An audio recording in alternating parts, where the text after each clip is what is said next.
mechanism for change control by validating the change request, evaluating the nature of change, and controlling the change effect. It is ensured that the software quality is maintained during the development of the maintenance phases. It's a formal management of changes to the software and the changes to the documentation as well. These changes require formal request to the approving authorities, and approving authorities make decisions on which the changes get implemented, and when the programmers are not permitted to make unapproved changes to the software. So controlling the changes which are arising at the different levels of the projects, उनकी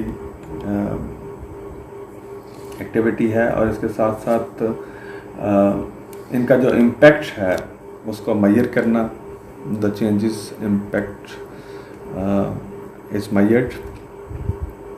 This is in our 8th activity performed by the software quality assurance team. If any defect is reported by the quality assurance team, then the concerned team fixes the defect. एक तो बात ये हो गई कि जो reported defects हैं उनको fix किया जाता है या correct किया जाता है या eliminate किया जाता है.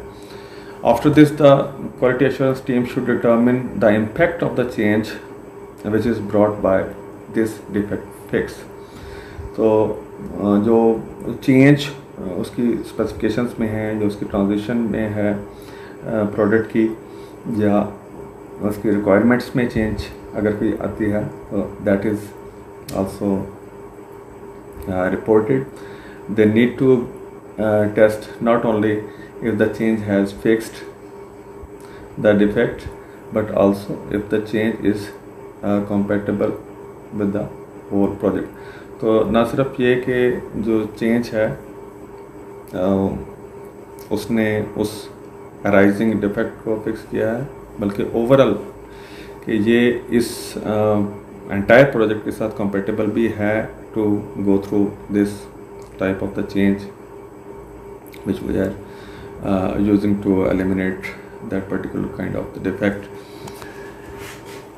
Then it also provides an opportunity to evaluate the impact and the cost of the changes before committing resources.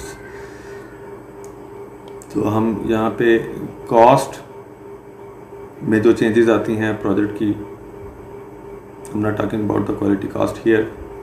तो प्रोजेक्ट की जो बजट है ओवरऑल, जिसको प्रोजेक्ट बजट कहते हैं, उस पे इसका इम्पैक्ट क्या होगा चेंज पे, प्रोजेक्ट पे इस चेंज का इम्पैक्ट क्या होगा, उसको भी एवेल्यूएट करने की हमें फैसिलिटी मिलती है जब हम मेजर करते हैं चेंजेस का इम्पैक्ट.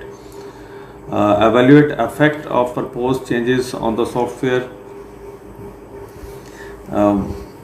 उनका सॉफ्टवेयर की क्वालिटी पे क्या इफेक्ट होगा, इसको भी मेजर किया जाता है कि वो जो चेंजेस हमने बनाई हैं वो किसी भी वजह से अगर सॉफ्टवेयर डाइवर्ट कर रहा है अपनी एक्चुअल रिक्वायरमेंट से in order to get some defect fixed. So what kind of the effect will be on the software quality by these proposed changes.